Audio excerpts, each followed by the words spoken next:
Live now to Westminster and get the latest update from GBNews political correspondent Tom Harwood, who is a man renowned for having his ear to the ground either outside number 10 Downing Street, but today just across the road from the House of Commons.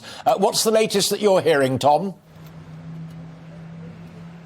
Well, yes, it's an incredibly busy day in Parliament, Alistair. I've been dashing in and out of that building, getting exactly what's going on. Of course, we've been listening to the Home Secretary and the Shadow Home Secretary have a knockabout over the Rwanda refugee policy. But also, just before that, the Speaker of the House of Commons, Sir Lindsay Hoyle, announced something pretty extraordinary, which is that the Leader of the Opposition, Sir Keir Starmer, has been enabled by the Speaker to put down an amendment in the next couple of days. It will be voted on Thursday, to put down a motion, I should say, as to whether the House believes the Prime Minister should be referred to the Committee on Standards. This is, of course, over the Partygate affair. Now, this vote will take place on Thursday. It's while the Prime Minister will be over 4,000 miles away in India, but it's going to be a really interesting temperature check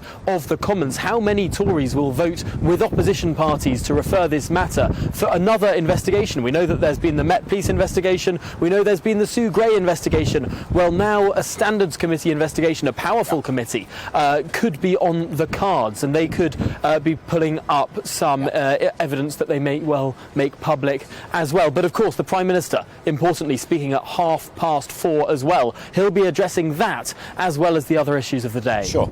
2 points on that, Tom. Absolutely spot on.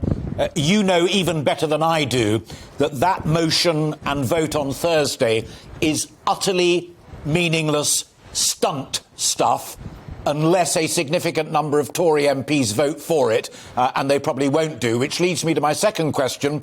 Why have the whips summoned every single Tory member of Parliament to an emergency meeting at 8 o'clock tonight?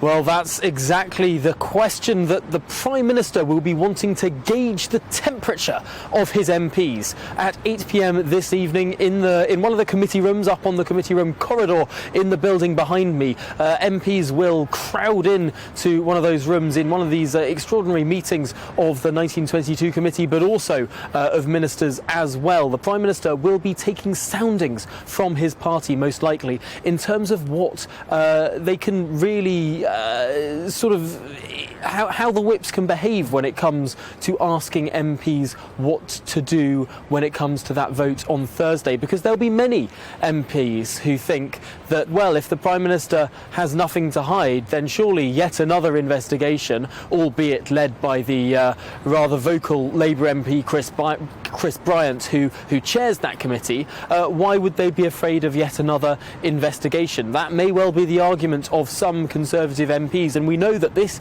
is an intake of MPs that has been more rebellious than most. These 2019ers are more likely to be willing to stand up against party leadership, and of course the big beasts on the backbenches of the Conservative Party. We know that people like David Davis, people like Theresa May, people like Damian Green, these people who have held high offices in the past, are unlikely to return to the cabinet anytime soon. Potentially they may well be rebelling as well. The Prime Minister will want to take note of what his party is thinking before telling them what to do. Tom.